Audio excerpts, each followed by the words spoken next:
राज्याचे कॅबिनेट मंत्री उदय सामंत सर आपल्याबरोबर आहेत। सर, धारावीमध्ये मस्जिदीचं अनधिकृत बांधकाम जे आहे ते पाडण्यासाठी महानगर BMCचे कर्मचारी गेलेले होते। त्यांच्या गाड्यांची तोडफोड करण्यात आली। सध्या तिथे तणावाची परिस्थिती आहे। मुंबईमधलं जे अनधिकृत बांधकाम आहे ते काढण्याचं सध्या प्रशासनाकडून काम केलं जाते। लोकांना काय आवाहन करा? या बाबतीमध्ये प्रशासनानं जर कारवाई केलेली असेल तर त्याच्यामधली माहिती पहिली घेतली पाहिजे, कारण मी आत्ता इथं पुण्यामध्ये पोहोचलेलो आहे। अनधिकृत बांधकामाच्या बाबतीमधली जर कारवाई असेल तर ती देखील समजून घेतली पाहिजे। प्रशासनानं देखील त्यांच्याबरोबर संवाद केला पाहिजे, कारण शेवटी अनधिकृत बांधकामामुळं अनेक अडचणी निर्माण होत असतात आणि ते खरोखरच जर अनधिकृत बांधकाम असेल किंवा त्याच्यामध्ये अजून काही कोणाच्या भावना अडकलेल्या असतील त्याच्यावर महानगरपालिकेबरोबर त्यांनी चर्चा करावी। कायदा कोणी हातामध्ये घेऊ नये, कारण शेवटी महाराष्ट्र राज्य हे कायद्याचं राज्य आहे आणि एकनाथ शिंदेसाहेब असतील, देवेंद्रजी असतील, अजितदादा असतील, हे अतिशय चांगल्या पद्धतीनं सगळ्यांना बरोबर घेऊन जाऊन काम करत आहेत। त्याच्यामुळं गैरसमज करून न घेता महानगरपालिकेच्या प्रशासनाशी चर्चा करून ज्या काही गैरसमजाच्या गोष्टी असतील त्या दूर कराव्यात। 2 दिवसांपासून एक मुद्दा चर्चेमध्ये आहे, ते म्हणजे मुंबई विद्यापीठाची जी सिनेट निवडणूक आहे ती 2 वेळा पुढे गेली। ठाकरे गटाकडून तुमच्यावरती आरोप करण्यात येतो की 10च्या 10 जागा आम्ही जिंकणार, त्याच्यामुळं याची भीती शिंदे सरकारला होती, त्याच्यामुळं सिनेटच्या निवडणुका ज्या आहेत ते 2 वेळेस पुढे गेल्या। या आरोप प्रत्यारोपामध्ये मला जायचं नाही।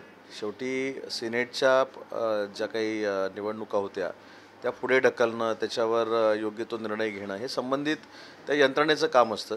आणि दुसरी महत्त्वाची गोष्ट आहे की शिंदे सरकारला कुठच्याही निवडणुकीची अजिबात भीती वाटत नाही। कुठची निवडणूक जरी असली तरी आम्ही सामोरं जायला तयार आहोत आणि पूर्ण ताकदीनिशी सामोरं जायला तयार आहोत। एक फक्त आरोप प्रत्यारोप करणाऱ्यांनी लक्षात घेतलं पाहिजे की या लोकसभेच्या निवडणुकीमध्ये देखील स्ट्राईक रेट सगळ्यात जास्त हा धनुष्यबाणाच्या शिवसेनेचा आहे। म्हणजे वंदनीय बाळासाहेबांच्या विचारानं चालणारी जी शिवसेना आहे त्याचं नेतृत्व एकनाथ शिंदेसाहेब करतात, त्यांचा स्ट्राईक रेट जास्त आहे। त्याच्यामुळं आपण थोडं आत्मचिंतन केलं पाहिजे असं संजय राऊत असं म्हणतात की हे डरपोक शिंदे सरकार आहे। मी अनेक वेळा सांगितलं की सकाळी एखादी पत्रकार परिषद असली किंवा तुम्हाला भेटायचं असलं, आता मी नाम फाउंडेशनच्या एका चांगल्या पवित्र कार्यक्रमासाठी आलेलो आहे, तिथं देखील सकाळची पत्रकार परिषदेचा उल्लेख करून तुम्ही मला जर प्रश्न विचारला तर मला असं वाटतं की त्यांनी देखील नामसारखं सामाजिक काम करावं, नामसारखं काम करून नाम कमवावं। सारखं शिंदे सरकारवर टीका, देवेंद्रजींवर टीका, अजितदादांवर टीका हे करण्यापेक्षा मला पण कधी आता वाटतं की मी देखील बंगल्यातनं बाहेर पडत असताना रोज सकाळी त्यांच्या अगोदर प्रेस कॉन्फरन्स घ्यावी, म्हणजे तुम्हाला देखील माझी सवय लागेल। मी काहीतरी असंबंध बडबडायचं, मी कोणाला तरी शिव्या घालायच्या, मी कोणाची तरी बदनामी करायची, मी कोणाला तरी नीच म्हणायचं, मी कोणाला तरी अजून काही जनावराची उपमा द्यायची, मग तुम्ही ते सारखे दिवसभर ब्रेकिंग लावत राहाल, अशी आता माझी पण इच्छा व्हायला लागलेली आहे। त्याच्यामुळे मला असं वाटतं की आता जर प्रसिद्ध व्हायचं असेल तुमच्यामार्फत तर सकाळी 8:30 वाजताच मला आता प्रेस कॉन्फरन्स घ्यावी लागणार आहे। राजकीय प्रश्न आहे। बच्चू कडूंनी भाजपवरती गंभीर आरोप केला आहे। भाजपनं मित्राच्या मानेवरती सुरा ठेवला आणि भाजपच्याच कुरगुडीमुळं एकनाथ शिंदेंच्या जवळपास लोकसभेच्या 4 जागा पडल्या। तुम्हाला असंच वाटतं? बच्चूभाऊंचं हे वैयक्तिक मत असावं। शिवसेना, भाजप आणि राष्ट्रवादी काँग्रेस पार्टी अजितदादांची अतिशय भक्कमपणानं आम्ही सरकारमध्ये काम करतो आहे। मुख्यमंत्री माझी लाडकी बहीण योजनेसारखी एक योजना, जी ऐतिहासिक योजना आहे, ती आम्ही महिला भगिनींना दिलेली आहे। युवा वर्गासाठी युवा कार्यशाळा, त्याच्यामध्ये 1,40,000 रोजगार काल संध्याकाळपर्यंत आम्ही दिलेला होता। वयश्री योजना आम्ही आणलेली आहे। अन्नपूर्णासारखी योजना, हे 3 सिलेंडर मोफत द्यायची योजना आहे। तीर्थदर्शन योजना आहे, म्हणजे 60 वर्षावरच्या लोकांना तीर्थक्षेत्रासाठी नेण्यासाठी जे मुलांना काही आर्थिक अडचणी निर्माण होतात त्याच्यासाठी आम्ही जबाबदारी घेतलेली आहे।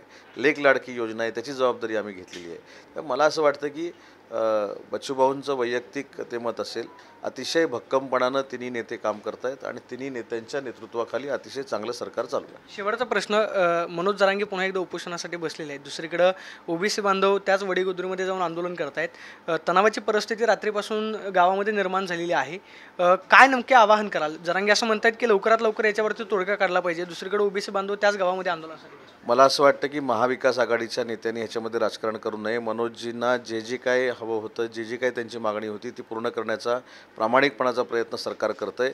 ओबीसीच्या कुठच्याही आरक्षणाला धक्का न लावता मराठा समाजाला टिकणारं आणि मनोजजींच्या मनात असलेलं आरक्षण देण्याचा आमचा प्रयत्न आहे। चला, पाहतोय की टिकणारं आरक्षण जे आहे ते आम्ही देऊ, अशी प्रतिक्रिया उदय सामंतांनी दिल्याचं पाहायला मिळतं। कॅमेरा पर्सन तुषार नंदारोशी, प्रदीप कापसे, TV9 मराठी, पुणे।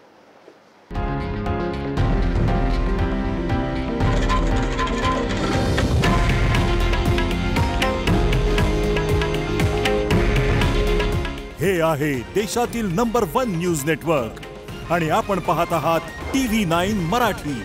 काळजी तुमची, हित महाराष्ट्राचं.